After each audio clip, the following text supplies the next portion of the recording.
Avodat Hashem is not easy, Rabotai. It's not supposed to be. It's not supposed to be easy. If you're looking for easy, you're looking for the wrong religion. Christianity is easy. You don't have to do anything. Catholicism is easy. You don't have to do anything. All of the falsehood in the world is easy. That's why they convert people in 2 seconds.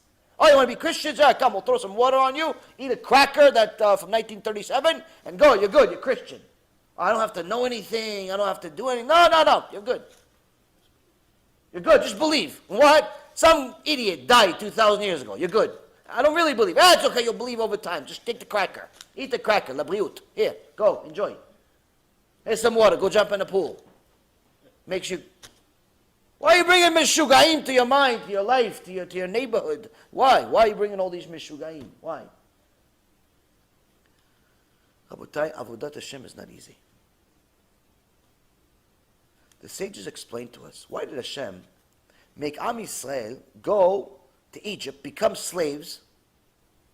Originally it was supposed to be 400 years, it ended up being 210 years, regardless. Difficult. Why send them? They haven't sinned yet. What did they do? What did they do? They haven't done anything yet. Why is that? It can't be kaparat avonot. Can't say, oh no, they made sins, so we sent them to Egypt. No, they didn't make any sins yet.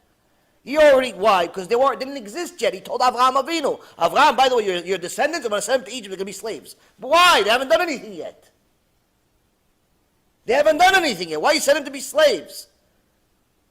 It's like you hired a new guy. Oh, by the way, on Friday, I'm going to dock you. I'm not going to pay you for Friday. Why? I'm docking you for being late, but I wasn't late. I'm docking you anyway. And Monday, Tuesday, Wednesday, Thursday, I'm not paying you. Why? Because you weren't there. But I didn't come yet. It's not yet. It's a weekend. I'm not paying you. Why? I'm fining you. For what? Because maybe you're going to say something. Doesn't make any sense. Why are you sending him to Egypt? Definitely, it cannot be kaparat avonot. It cannot be that he was punishing them. It's not a punishment.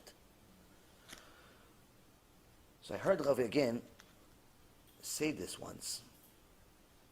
It makes more sense than anything else in the world.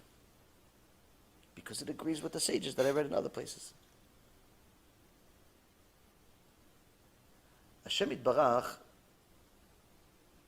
created Am Yisrael as Am Kshe Orif, a stubborn people that the holy books say were so stubborn, so difficult, so confident, overconfident, that they were unbearable to the people around them. Why wouldn't they be confident? They're related to Yehuda. When he got upset, pieces of metal came out of his chest, and he would chew on it, and he would roar and destroy buildings. You're not going to be confident? Just knowing the story makes me confident. I'm related to Yehuda. I'm the best. Why? Yehuda is my cousin. Yehuda is my uncle. Yehuda is my brother. What makes you confident? I remember little kids, anytime somebody did something, hey, don't do that again. I'm going to tell my brother. Who's your brother? Oh, my brother's Amalek. Oh, okay, I'm not going to do it. Well, I was scared of his brother. His brother's Amalek. He's 9 feet tall. No, I'm not going to do anything. Scared. So imagine you really believe you're related to Yehuda. Well, it doesn't give you confidence. Doesn't make you arrogant. Doesn't give you extra muscles even though they don't exist. You're a little scrawny, little nothing. Why? Always I'm related to Yehuda. On top of it, I'm related to Yosef HaTzadik. Yosef HaTzadik. Hashem called him Tzadik. Doesn't that make you feel like a Tzadik? Makes me feel like a Tzadik, just knowing that I'm related to you, to Yosef HaTzadik.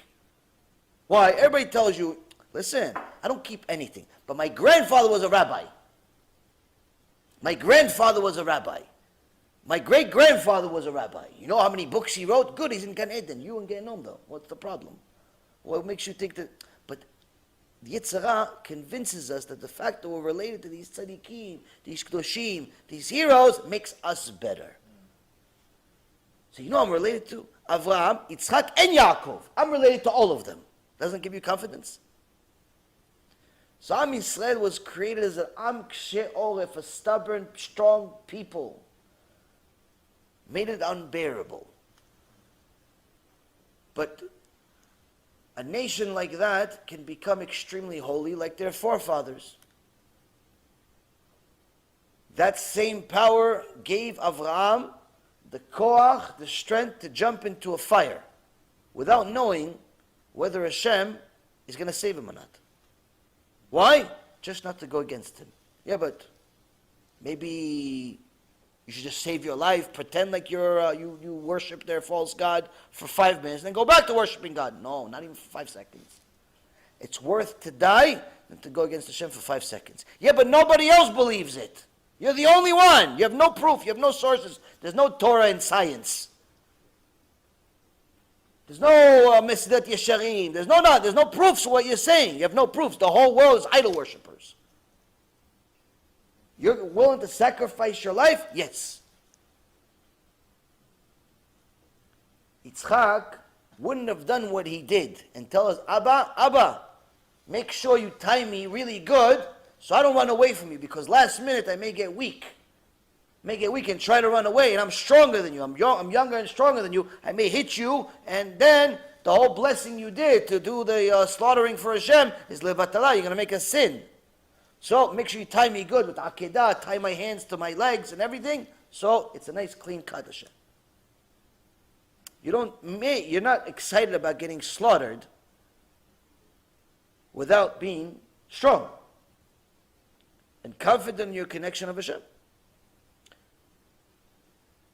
Any parent that loses a child, unless they're glued to Hashem, it could destroy them both physically and spiritually. When Yaakov found out that his favorite son is gone, and all he has to show is that he has a piece of his clothing that he gave him as a gift with blood on it, and he cannot get over the sorrow, this could have easily destroyed him in every aspect, including spiritually. But it didn't. He still stayed in Eved Hashem. You cannot be like that without being glued to Hashem. But if there's no Torah, if there's no gluedness to Hashem, there's no divekut to Hashem, you become a danger to yourself and society. And that's why the biggest enemies of Israel is Israel. Historically speaking, we have been our own biggest enemies. We shouldn't be scared of the Arab terrorists. We shouldn't be scared of the Christians, the ones that are really Christians and not Jews pretending to be Christians. We should be scared of ourselves. This is why, Rabotai Karim, Hashem sent us to Mitzrayim. Before we sinned, he said, first and foremost, the Sfarim HaKadoshim, the holy books say, you have to soften them. Soften this abundance of confidence. Show you who really runs the world. Why? To get you used to your real job in this world. Your real purpose in this world. What is your real purpose in this world? To be Eved Hashem. To be the servant of Hashem. Like Moshe Rabbeinu. Moshe Rabbeinu, numerous times in the Torah, is called Moshe Avdi. Moses, my servant. What does it mean? Moshe Avdi. Moshe, my servant, my slave. What does it mean? Moshe, my slave, my servant. What does it mean? Well, you can give him Moshe Tzaddik, Moshe Rabbeinu, Moshe Kadosh, Moshe Tzaddik Balair. I don't know. There's so many nice names you can give Moshe. The greatest prophet ever. That's what you say to him, Hashem? Moshe, my slave, my servant? Doesn't sound so nice. Doesn't sound so nice. You say you love him, but you call him a servant? Doesn't sound so nice. That's because our definition of nice is demented. That's because our definition of nice is demented. It's wrong. Hashem gives Moshe Rabbeinu the biggest compliment in the entire Torah. He says, Moshe is my servant. What does it mean, Moshe, my servant? Moshe has gone to such a high level of connecting to me, of serving me, he's eliminated his own choice. He's eliminated his own will. He's eliminated his own desire. All he wants is what I want. He has nothing of I want. There's no I want in Moshe. There's no I want. There's no I. What does Hashem want? Yeah, but Moshe, what do you think? What do you think? Moshe, what do you say? What do you say, Hashem? What should we do? What should we do, Hashem? Don't you have a choice? You! Moshe Avdi. What's the significance of being a servant? Why can't he just be a tzaddik? Why can't he be really righteous? Why? Because a servant, Rabotai, if you have a servant, le'avdil, you have a servant, you're a rich person, you have a servant in your house, one of these live-in slaves, maids, whatever you want to call them, and they live in your house, you pay the money, they send, they send it to their country if they come from a different country, or usually they're foreigners. No disrespect, it's just a job that most Americans are too arrogant to take. But the point is, they live in your house, you give them a room, and they clean, they cook, and they do all these wonderful things, and you pay them. Now if the Baal Habayit, the owner of the house, wakes up at 3 o'clock in the morning, and he feels like having coffee, with a little bit of some stuff on top of it, a little ice cream on top maybe a little nice little cake, fresh made, and maybe some grapes too. Wash them really nice, make sure all of the bacteria they put on it to make it look like it's fresh from the store. And maybe a few slices of apple, maybe some ananas, some pineapple. He wants. It looks good. Sounds good to serve. He wants it at 3:15 in the morning. Now he says to the servant, the slave, the maidser, whatever you want to call it, hey, make me all this stuff. Here's the menu. I want all this stuff. And she says, I'm tired. You're tired? I'll give you something else that rhymes with tired. You're fired. You're tired? You're fired. Why? You're not a real servant.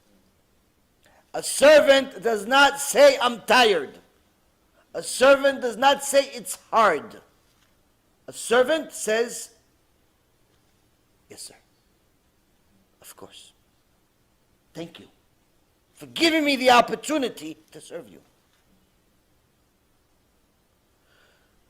This is our mission in life as Jews, Rabotai Ayekarim. If you're looking for your purpose, this is your purpose in a few minutes.